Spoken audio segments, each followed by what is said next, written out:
Okay, today we're talking about the 1982 film Barbarosa and the 1980 film Carny. And both of these films, this was not my intention, but both of these films star Gary Busey. And in both movies, his co-star is a star of the musical world, I would guess. Neither of them are really, I wouldn't call them rock stars, but definitely big names in music. Yep. And yeah, so we're going to start with Barbarosa. So take it away, Michael. Now, correct me if I'm wrong. I just saw the movie again about 10 days ago, Mm-hmm. and but we don't see what accident got Gary Busey in trouble, do we? No. He has killed the son of. I didn't think so. He's killed the son of a neighbor in some accident. And this is the central thing. It starts everything off, and we don't see it. And the more I thought about that, the more I thought, well, I almost just plugged the movie and rented the movie again just to get to the beginning and make sure, because I thought, God, that's awful strange that we don't see that. And so it begins with an accident. A Swedish immigrant, I think, farmer, in this whole community of immigrants and children of immigrants, loses his son in some kind of accident, blames Gary Busey for it, and is going to kill him. And is going to kill the father, Busey's father, which he does, and sends his two remaining sons to find Busey and kill him. So that sets everything in motion. And as I thought about that, I thought, and so Busey finds Barbarosa, played by Willie Nelson, and their paths cross, and they adventure together. Willie Nelson's backstory is in northern Mexico. He is helped by a Mexican family headed by a great star from the very old days, Gilbert Roland, and I think it was his last role. And because he falls in love with the daughter,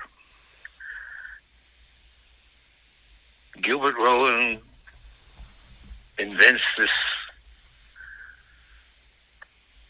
lie that everybody in the family believes, that Willie Nelson has done something terrible, and he becomes Barbarosa, Redbeard, and the family is dedicated. It's a well-off family. They have a hacienda. It's got walls around it. They obviously lack for nothing. This is an aristocratic family. And in Mexican society, clearly, that rural society. And this family becomes dedicated to hunting and killing Willie Nelson. But every year he goes back there anyway. So in the spring and the fall, he goes back there anyway, so he can visit the woman he loves. And besides that, he's a bandit. Very proud of it too. That's what he calls himself, a bandit. And so it's this family story, in this weird way, which begins mysteriously and then progresses from one, when you think about it, irrational act to the other. Now, irrationality is obviously not out of place when we talk about families. especially when you get down to the nitty-gritty of it. I mean, in the Bible, the first real family story is Cain kills his brother Abel. And all kinds of weird family stuff happens in, especially the Old Testament. One of Noah's sons sees him naked inadvertently. And I forget whether he's killed or just exiled for that. Lot trying to appease the city by sacrificing his daughters, Abraham and Isaac. Abraham agrees to kill his son. And then the Lord says, no, you don't have to. It's okay. And that begins the covenant. I mean... Yeah, it's interesting that you bring that up, because that biblical aspect to it, because I noticed that it was like German families that they're dealing with in this little village, right? And yeah. But then there's a scene where he goes and visits his father in the bed while his father's laid up in bed, and on the over the back of the bed is hanging those I don't know what they're called, but it's like kind of a shawl that rabbis wear around their neck that has little tassels on it. And I just thought that was weird, like that maybe they're maybe it was the Palmeyers or whoever it was not just a German family, but was a Jewish family. But it just came to mind when you're talking about the Old Testament and how this kind of like mirrors that whole, these feuds between brothers and families and everything. Anyway, sorry. It's in the New Testament too. Yeah. Jesus says, just leave your father, come with me. And they do. His mother treks a long way with his sisters and his brothers from what would have been something like a 3-day walk, maybe more, from Nazareth to Capernaum. They've heard that Jesus has gone crazy and they want to talk to him, and he's told that they're outside. And he said, in essence, my Father's in heaven. What mother, what brothers? So the Bible is generally pretty hard on families. Yeah. And so that's a thing that runs through the picture, which is, on the one hand, kind of a light Western. It's funny at the expense of all the characters. They all are in some comical, quasi-comical situations. It's got... it's very Texas in the sense of Willie Nelson, the way he speaks, the kinds of things he comes out with. They climb a cliff to get away from their pursuers, and Busey, who's called the Gringo Child by the Mexicans, he drops the gold, and they climb down, they climb up again, and there's thunder. And I'll bet he improvised the line, but he says, "Rain on me, why don't you?" Yeah. It's a very special Central Texas kind of humor, West Texas kind of humor, and then it's so the climax of the scene. Not really the whole picture, but conceptually, Willie Nelson Barbarosa sneaks into the family's compound to see his wife, who's now about, 35, 40. And they're sneaking around, and there's Gilbert Rowland, the patriarch of the family. And Willie Nelson says, "All I ever wanted was to be part of this family." And Roland says, "Are you not a part of this family?" It's like this legend of Barbarosa keeps the family going. And there's this strong father-son thing going on between Willie Nelson and Gary Busey that also is family.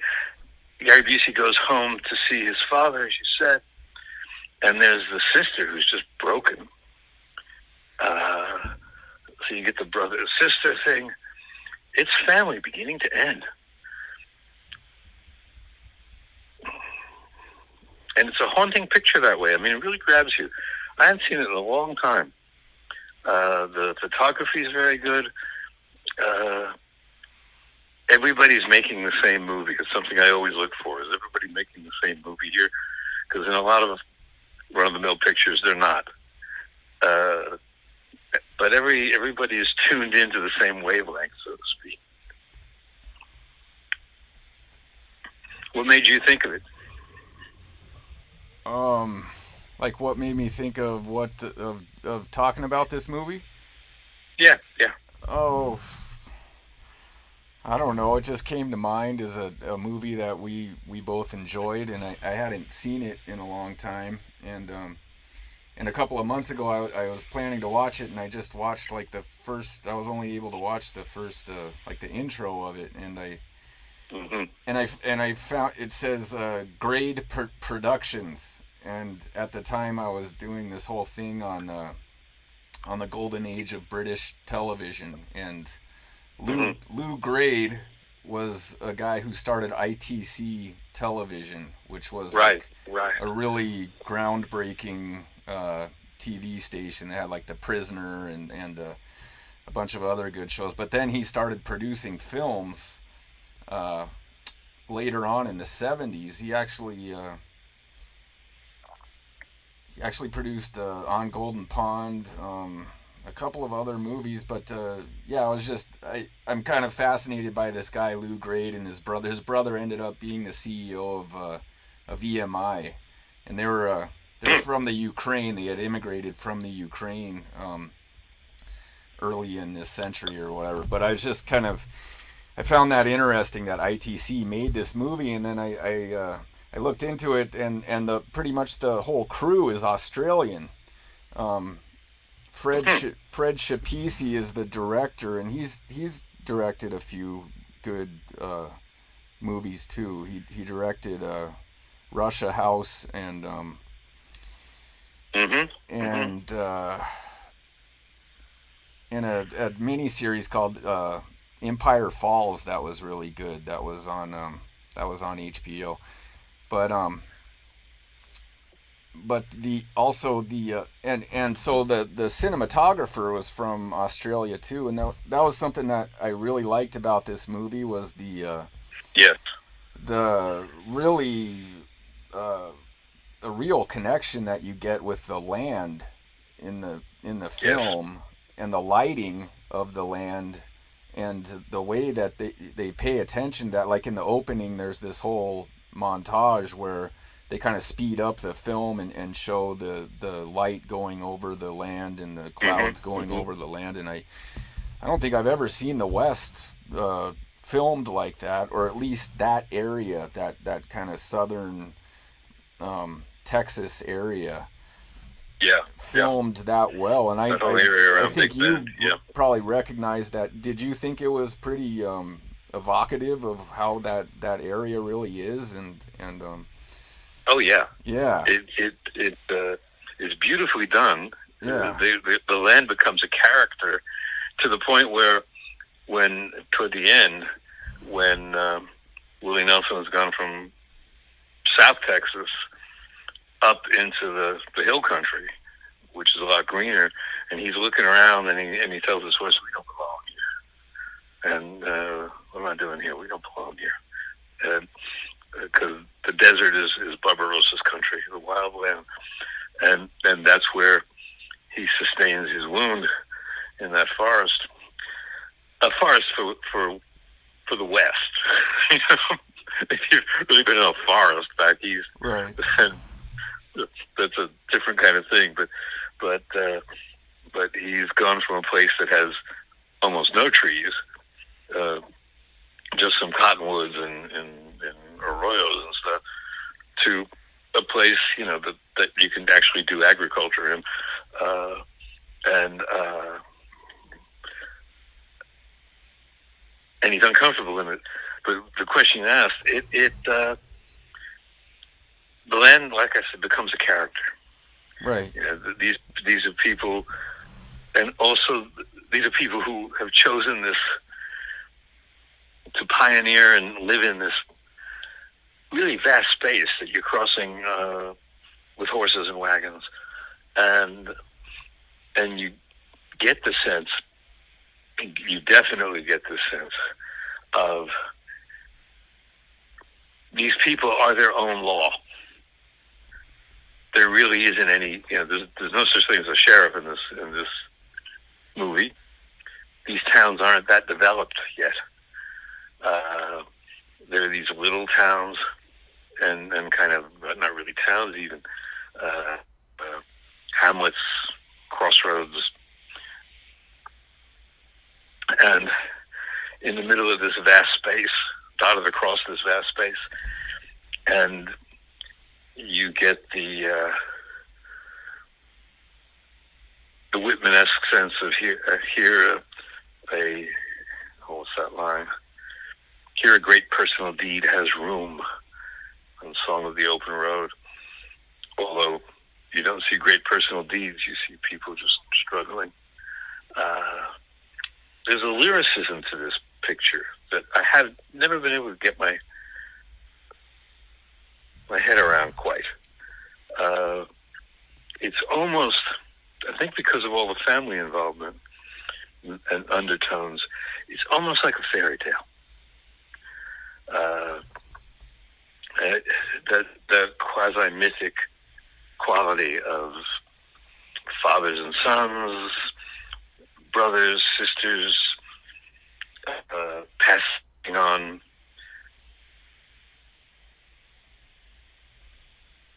the family heritage, such as it is, until in the end, Gary Busey becomes another Barbarosa, which is kind of like a resurrection, which I also thought has a poignancy, a force. As a Western, it breaks all the rules. It isn't like any other Western I can think of.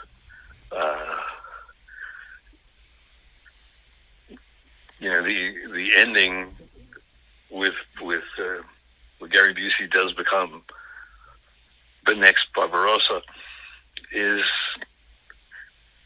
very satisfying and surprising. You just feel like it's right, and it's not like anything I've seen anywhere else. And I forgot.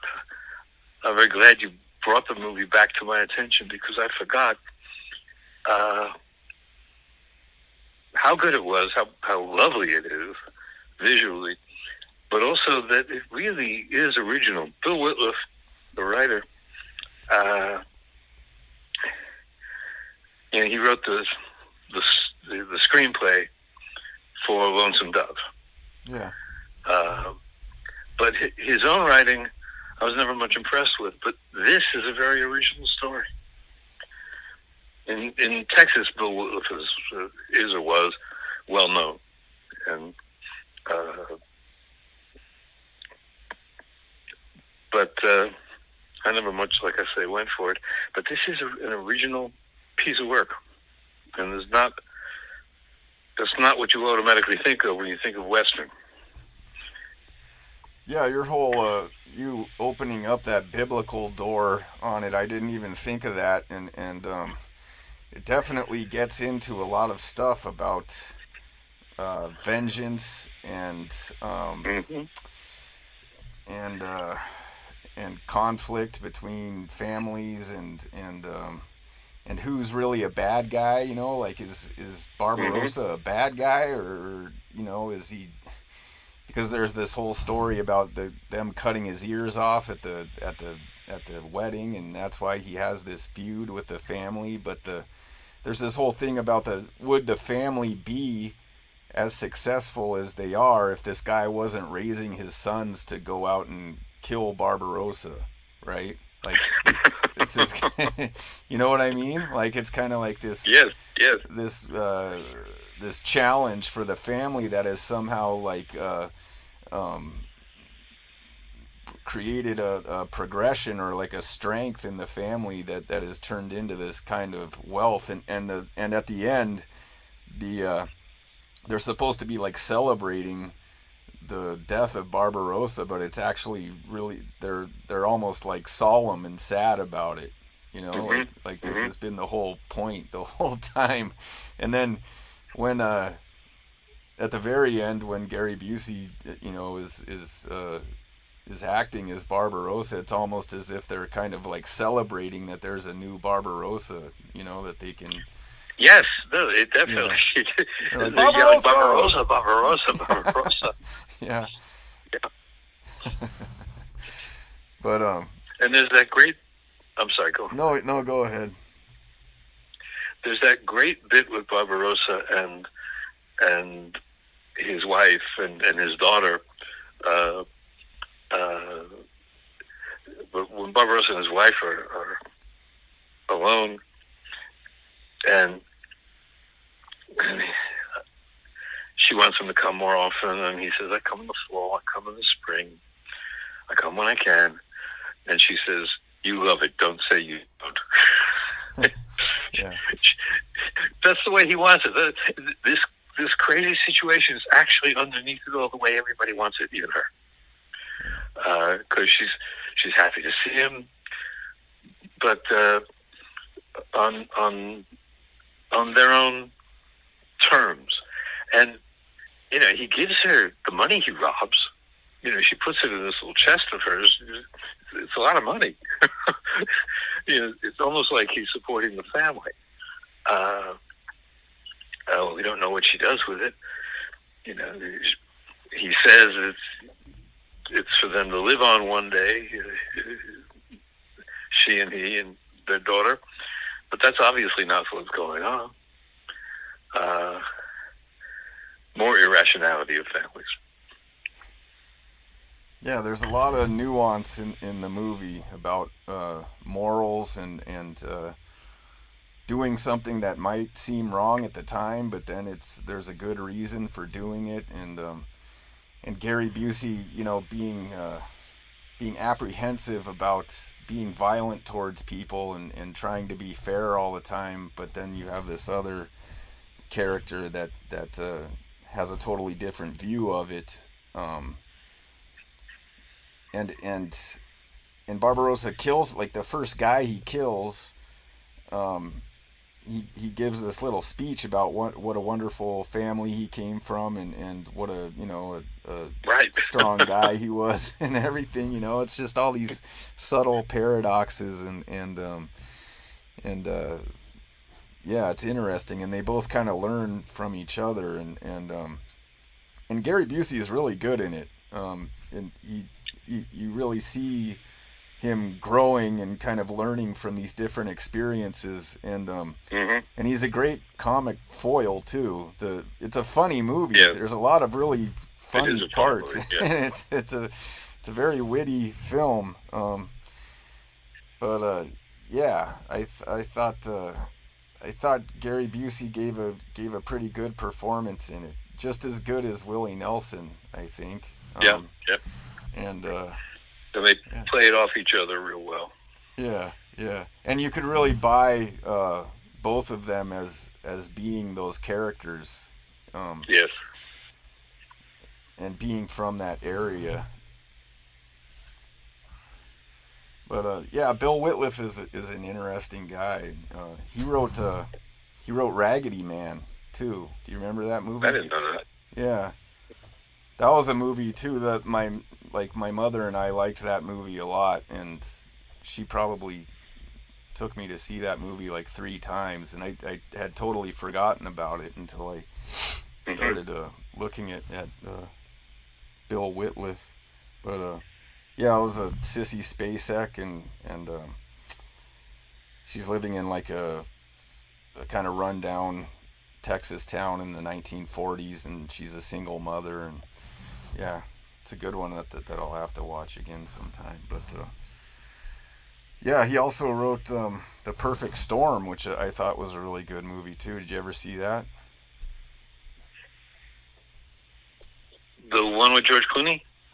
Uh, well, it's about a fishing boat, like a up in Yeah. Maine No, or I something. saw that. Yeah, I think actually that movie stayed in my head. I think of that every once in a while. yeah. It's a Uh, great movie. It's a very good movie. But yeah, interesting guy. Um, yeah, it's interesting looking at like taking Gary Busey seriously as an actor um, during this time because I think he just got Hollywooded out. Like it was just it's like he kind of took this innocent country boy and like put him in Hollywood, and he starts being in all these giant productions, and then it just he kind of spins out, towards the end well, of that the that of the era 80s. in Hollywood was cocaine, cocaine, cocaine. Yeah, yeah, I was considered really weird because I didn't do yeah, drugs. yeah, And but Big Boy and I had an agent who, uh, all the agents were doing cocaine. it, it was just, and it ruined a bunch of people. yeah. Uh, you can't be an actor on that stuff. You get away with it for a little while, but then the last movie I remember Gary Busey being good in was Insignificance, Nick Rogue movie Yeah. with Teresa Russell as Marilyn Monroe and Tony Curtis as the Joe McCarthy Yeah. senator, who was very good. Uh, hadn't done a movie in a long time. Uh, but I wondered, I looked him up. He's still alive. He's about 80. Yeah. He's a year older than me, so he's 79. And I don't think he's made a movie in a long time. He's a No. good movie. About 25 years ago, I think he got arrested for being under the influence and driving or something, and I think they made some kind of reality show about him, and he was just totally kind of off his rocker and talking about UFOs and stuff like that. And I don't know. Mm-hmm. They just the media kind of paid attention to him just to make fun of him, and it was kind of sad. Yeah. Especially when you know his career and you look at these early movies like that Buddy Holly movie, the where he did the Buddy Holly story, right? And Yeah. I think he got nominated. Well, he won the New York Critics Circle, I believe, award as best actor for that. And he got nominated all over the place, but he won one or two of those awards for Buddy Holly. yeah. But it's interesting to compare these two movies in terms of Gary Busey and the kind of different dimensions of his personality, because it seems like each one is kind of genuinely Gary Busey, and Yeah. like he's able to be that Texas kid in Barbarosa, and he's kind of able to be that same guy, but with more confidence in Carny. But in Carney, he holds the movie together. Yeah. I mean, Yeah.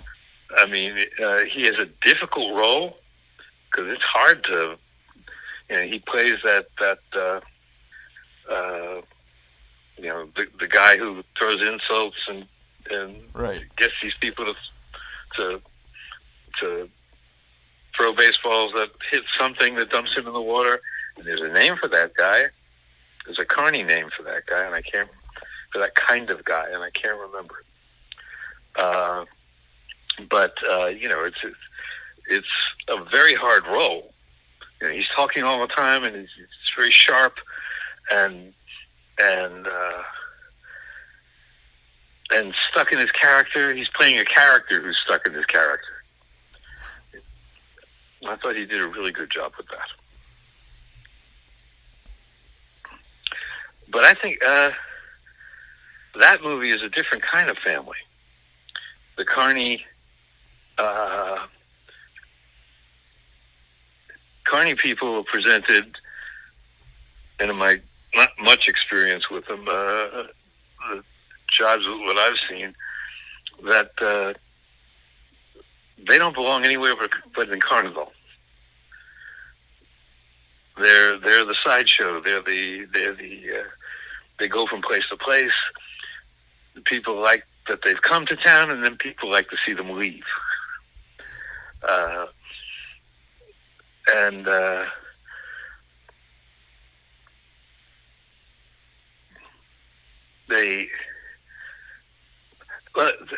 Tell me what you think of that movie, because I've had all kinds of feelings about that picture. Yeah.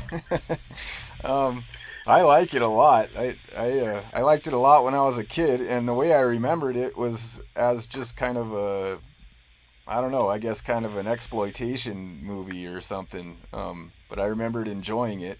But then I watched it again, and I really had a new respect for it, and I really think it's a pretty, it's a messy movie in a way, but it's a messy subject, and it's and so the messiness really works.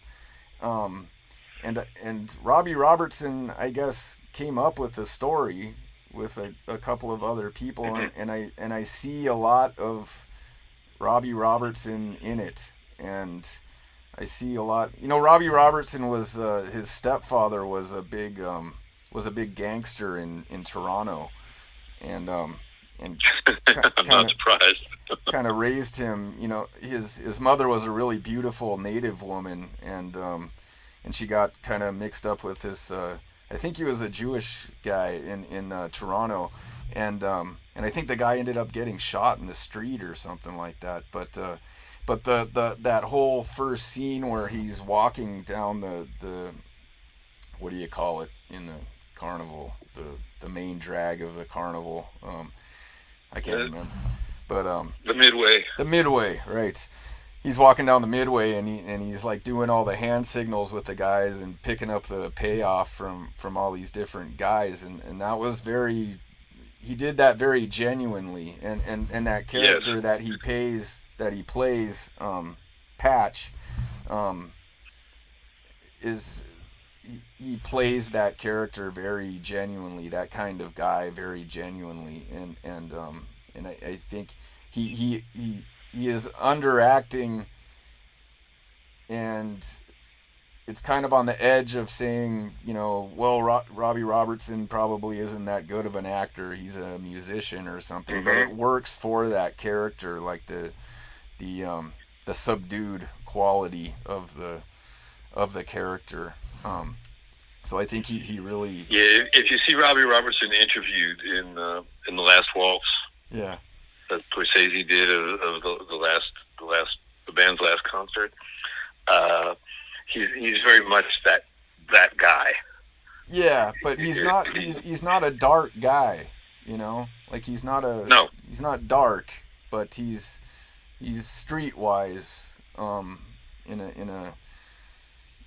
an intuitive way, and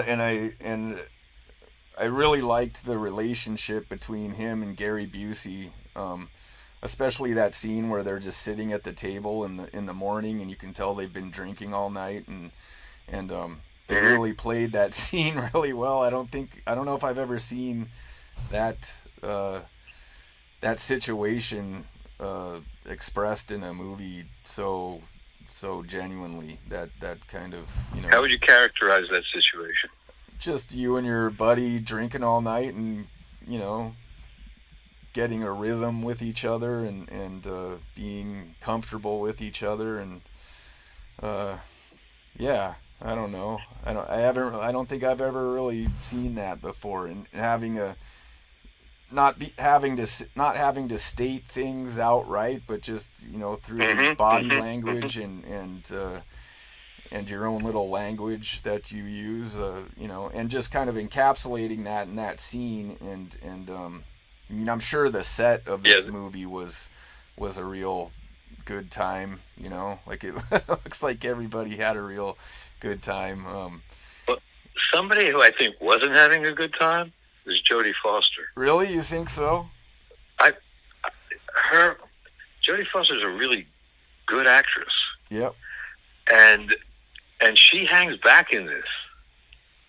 I've never seen her do a role like this. It's like she doesn't really change. She doesn't really let things loose when she can. I was really surprised. She gets billing with Robbie Robertson as a star, but she's not the star. If the movie has a star, it's definitely Gary Busey. He's the center of that picture. But even when she's a Carny person, becoming a Carny person, she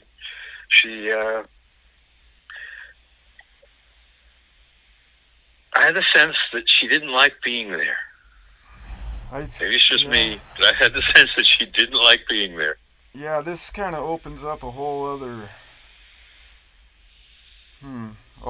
thing. When I think of, so Jodie Foster, she's doing all these Disney movies, and she's the Disney girl, and she's kind of her character in the Disney movies is a kind of she's an innocent blonde, but she's got a lot of strength and chutzpah. And she doesn't start expressing her sexuality or anything until Bugsy Malone, which I think came out probably a year before this, maybe 2 years before this, and she's very, very sexual in that movie. If you remember that movie, it's the musical, like the gangster musical with all kids in it, and they're like shooting eggs out of machine guns and stuff. It's a really good movie with a Paul Williams soundtrack that I still listen to at least once a month. It's very good soundtrack. I'll send you some songs from it. But anyway, so she's very sultry in that movie, and she's probably only 13 or 14. And there was this whole thing in the late 70s with these very young girls playing these very sultry, being put in these sexual situations, like Pretty Baby yeah, right, Pretty Baby. You could make that picture now. No right. way. You make that picture now. And then there's movies like Little Darlings, and I could just name off a bunch of movies where it's like almost prepubescent girls starting to explore their sexuality and stuff. And I think she probably saw a lot of her fellow actresses like Christy McNichol and Tatum O'Neal and doing that, and she's so I think she had enough power in Hollywood by that time at such a young age. I think her mother was also really kind of like a good stage mother and kind of strong, and I think she had enough power that she could choose her own roles to be in by that time, not like those other girls. Like she wasn't being she's never been like a pawn of the Hollywood industry, and growing up in those Disney movies, Disney was always kind of a little bit divorced from Hollywood proper. And very much divorced, actually. Yeah. And it's funny, when this is all coming up in my mind right now, but you think of like the Disney kids from now, like Britney Spears and like all those kids, and how controlled they were. But you look back at the guys like Kurt Russell, for instance, that grew up in all those Disney movies too, and he also was able to kind of like, he never spun out or got weird or anything either, and he, by the time he finished making those Disney movies as a teenager, he had power in Hollywood to choose his own movies that he wanted to do, like Escape from New York, or he actually built up power through that childhood career. Um, so anyway, Jodie Foster choosing this movie because she definitely wasn't. It wasn't like she had to do this movie for money or something. Right. You Right. know what I mean? Like they didn't make money off of this movie. I looked at the box office and it definitely didn't make money. So she probably read the script. She probably thought, she probably thought Gary Busey was really cool, and she thought Robbie Robertson was really cool. Hmm. She wanted to expand her character base and show that she can be a spectrum of people, and this is kind of a radical departure from anything she's been in before. And it's interesting, in the movie she shows up at the fair in like a very innocent manner, right? She's dressed Right. very Right. innocently, and she's on a date with this guy. That guy, by the way, the boyfriend, is he the Yeah. is he the guy that is the sniper in Dirty Harry?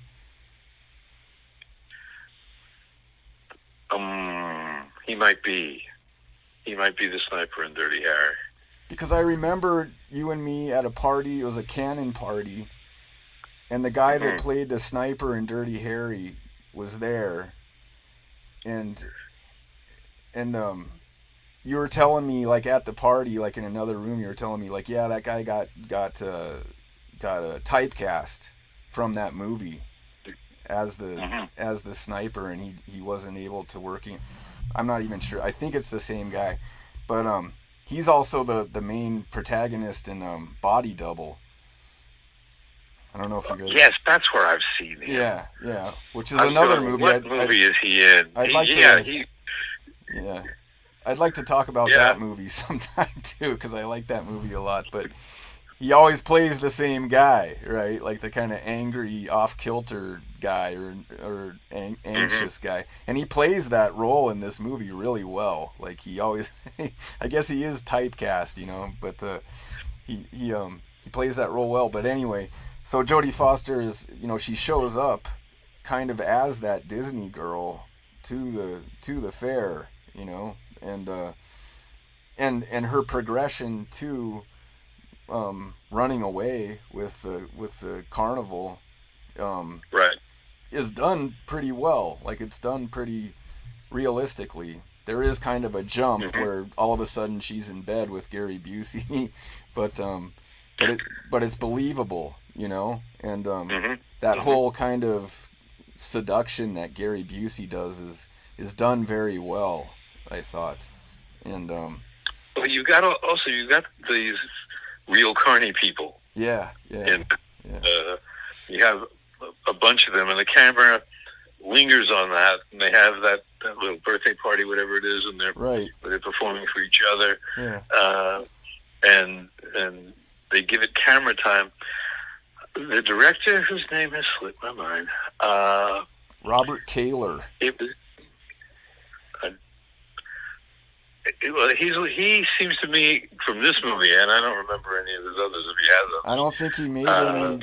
anything else. But Yeah, he made some other, uh, like, four other movies, and that's it. Yeah, because at the time, Robert Altman was a big influence yeah, yeah. on people from MASH, from the movie MASH, the movie Nashville, uh, and others. And you had directors like Alan Rudolph, who directed Rhodey, and went on to direct some good pictures. But he started off with Welcome to L.A. and Remember My Name, which is a very good picture. Yeah, And and that kind of laid back thing of Altman's. There were a bunch of people who tried to do that, and that's what this guy was trying to do in Carny. yeah, yeah, Uh, it was an Altman-esque kind of approach to directing, and uh, like with Altman, although Altman had a lot of technique, he wasn't doing his style to be lazy. He was doing his style because he believed in it. You see a film like Images, or oh man,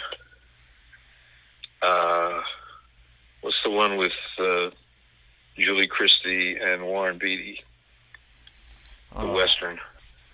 oh, Mrs. McCabe. McCabe and Mrs. Miller. Yeah, yeah. Yeah. He's got a lot of technique, but he'd be laid back. He'd let the actors run away with the scene. And with Altman, it generally worked. But the imitators, it's not a good way to approach a set. Let's put it that way. Yeah, yeah. Yeah, I thought the whole showing the real inner workings of a carnival and how they deal with the municipality and the local gangsters and all that. I thought that was all really cool too.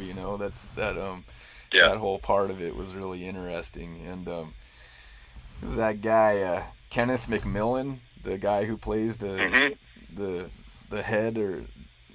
the head of the carnival. He was great in it.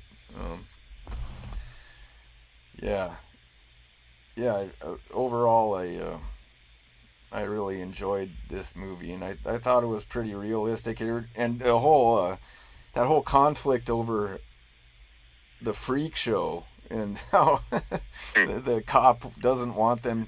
He's like, okay, the strip show is okay, but you can't do the freak show. And then Robbie Robertson actually has a little discussion with Kenneth McMillan about it's a moral question. Like, he just wants to, he's doing this for the welfare of the freaks or something, and it reminded me of the fair in Austin when we were there. I went to the carnival there, and they had a freak show on that midway. Yeah, they did. Yeah, they did. And that was like 1983. But that whole part of it I thought was seemed pretty realistic and pretty interesting. I like the way it ended because it wasn't this big resolution to anything. Yeah. It was, this is their way of life. Period. This is the way they live. And it's expressive of, because Carny and the circus, carnivals and circuses, that was a whole, for a couple of 100 years, that was common people's entertainment. And it was a place at the same time where people who didn't fit in, literally ran away with the circus. You could fit in at the circus if you accepted the circus ethic, or whatever you want to call that, the circus style. It was a place of tolerance of all kinds of deviations. Not using that word pejoratively, but all kinds of deviations could find a place, could find a home in the circus and in Carny. And it was seasonal. You moved around a lot. There was always something new, and yet it was a life. It had its own rhythm, and they put that over very well, I thought. That and that last scene, it's just the end of another day kind of thing. They're going to go on living their lives. Yeah, I liked that. That's the friendship goes through all these hard parts, but in the end, they're still steady in their friendship. Yeah, and I think that's one of the best things about the movie is just this friendship between Gary Busey and Robbie Robertson, and just their respect for each other and everything. Yeah.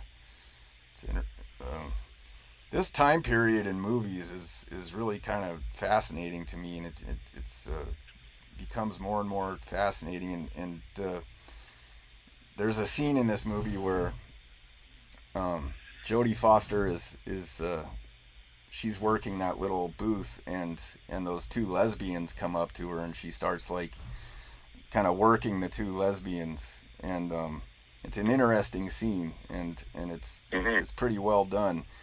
But but it made me like this movie came to my mind that I haven't thought of since probably I saw it back then. It probably came out in 81 or 82 called do you remember a movie called Personal Best? Yes, It's like but Mariel I remember the Hemingway. title. I don't remember much about it. I think it was Mariel Hemingway, and it was she's a runner. She's a track. Uh, she's big in track, Hmm. and is like discovering that she's a lesbian, and it's a really good movie, and she like develops this relationship with this other woman, and then I don't know. There's just a couple of movies from this time period that it's hard to classify, but it seems that there's just a kind of realism to these movies, and it was still a time period where you could make these little kind of sleeper movies that aren't big Hmm. blockbusters, right? Do you remember Right. Breaking Away? That movie? Yes. Yeah. I Yeah, remember. about the the guy who lives in a college town, and he's a teenager and he's trying to figure out what to do, and but he loves riding his 10 speed, and he wants to be a 10 speed racer, and he speaks Italian all the Right. time. Hmm. Yeah, Hmm. that's a movie. That's a good movie. Yeah, we should talk about that movie sometime. But like, what do you think about that time period in movies? That kind of like late, like right around 79 to 82 or so. Well, that's just when Big One Metal and I were getting into the movies. Yeah, You know, yeah, our movie came out right. in 1980, Yeah, you could put. and that was the Hollywood we found, Right. and and Yeah, Roadie is and we kind of thought we could. Roadie Yeah, is kind of like Roadie this was one of movie. those kind of movies. Yeah, it's kind of like Carny. Yeah. Yeah. Uh, uh, and that was probably why we were successful for a short time. Yeah. Uh, our ideas for movies, because we were paid to write several scripts that didn't get produced, but we were paid for them. Our ideas for movies weren't like what what was going on, you know, what had been going on mainstream. So we wrote a movie about a private detective in New Orleans, and New Orleans hadn't been in the movies practically at all in that period, and we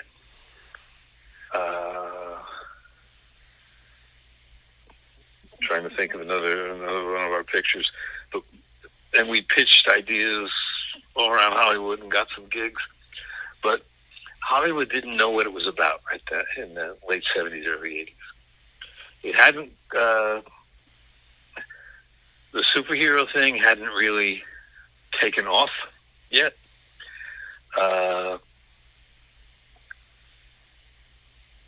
Spielberg was really just getting started, so the new Hollywood hadn't materialized yet. Coppola was he'd made big movies, the Godfather pictures and like that, but he was in a fallow period. He was beginning his decline. After Apocalypse Now, he which came out during that time, early 80s, I believe. He was trying to start we talked about this, he was trying to start his own studio, and he was producing good pictures. We saw some, but they weren't blockbusters. They weren't big money makers. Hollywood didn't really know what it was doing for a while there and now, of course, you got Barbenheimer. Yeah. which is that's a whole other subject. We should get into that maybe. I don't. You don't want to. Not really. I mean, I haven't even. I don't want to see either of those movies. So I don't know. Did you see Oppenheimer? Oh, well, we saw them both. Oh, really? Yep. We're a participating part of the American public, man. Yeah. And I'll probably end up watching Oppenheimer, but yeah, I don't know. I'm just afraid it's gonna piss me off or something, and I don't know. I was afraid of the same thing, actually. It did Yeah. piss me off in places, but very, very well done. Anyway, I'll spare you my rap about how you must have watched Citizen Kane a bunch of times before you did it. Okay. Yeah, I'd like to keep. There's a couple of movies that I'd like to explore from this time period. And Like what? there's a movie called Ladies and Gentlemen: The Fabulous Stains. Have you ever heard of that? The It's Fabulous what? The Fabulous Stains, like a stain. Stains. Yeah, and it's it's one of Diane Lane's first movies, and she starts a punk band. Um, Mm-hmm. she's from a little, like a dying Pennsylvania steel town, and she and Laura Dern and another girl start their own little punk band, and it's a really really good movie. Um, Well, let's do that one. yeah, I think you'll like it a lot. Um, it's kind of like what We're gonna do another double feature. Yeah, I was trying to think of another movie, and I was thinking maybe Rumblefish and this one, um, if you want to. Oh, okay, yeah. But yeah, Lou Adler directed it. Um, Hmm. but yeah, it's got Diane Lane, Laura Dern, and a couple of the Sex Pistols are in it, and but it's kind of it's got a lot of Diane Lottie is in it. Um, wait a minute, is that right? Yeah, No, Christine Christine Lottie, right? Christine She's Lottie great. plays Diane Lane's mother in this movie, and she does this monologue in the movie that is just devastating. But I think you'll really like it a lot, and so yeah, I'd be Okay, let's do interested that. to know what you think of it. Yeah, okay, okay. Well, I'm gonna shut this down.